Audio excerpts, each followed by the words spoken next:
Hello મિત્રો, અમારા નવા વિડીયોમાં તમારું સ્વાગત છે। તો આજે આપણે જવાના છે રત્નેશ્વર મહાદેવ મંદિરે। નાલી કથા પણ તમને સંભળાવીશું અને મહાદેવના લગ્ન છે એ પણ તમને બતાવીશું। તો તમે વિડીયોમાં છેલ્લે સુધી બન્યા રહેજો।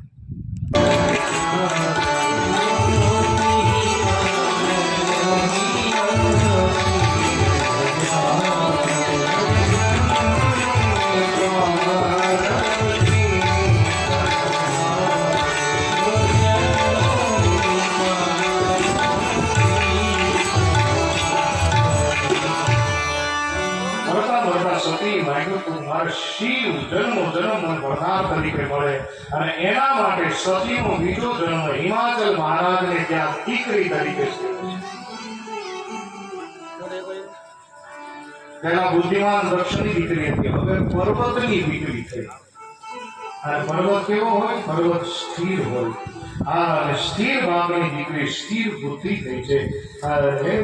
કુતૂહલ જ્યારે નારદને થયું કે શું પર્વતને ત્યાં દીકરી જન્મી છે?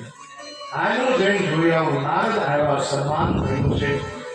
જ્યાં દીકરીને જોઈ આજ નારદજી મનોમન માને વંદન કરે છે, ધન્ય છે। નારદજી સુંદર મજાના જોશ જોયા છે। દક્ષ મહારાજ કહે છે કે મારી દીકરીના તમે જોશ જોઈ દો, મારી દીકરીનું નામ પાડી દીધું। દીકરીનું નામકરણ થયું કે હે હિમાચલ મહારાજ, આપ પર્વત છો અને પર્વતની દીકરી આ છે, એટલે એક નામ આનું પાર્વતી હોય છે, નામ મળ્યું છે। અને પછી એવું કીધું કોઈ આને ઉમા કહેશે, કોઈ આને અંબિકા કહેશે, કોઈ આને ભવાની કહેશે, કોઈ આને ચામુંડા કહેશે, કોઈ આને ખોડિયાર કહેશે, શક્તિ એક જ છે। કોઈ આને અપર્ણા કહેશે।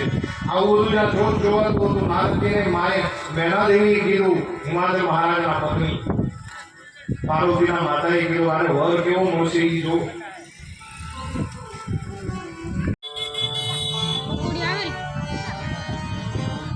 મારા વિધાન કરવા માટે જાય છે।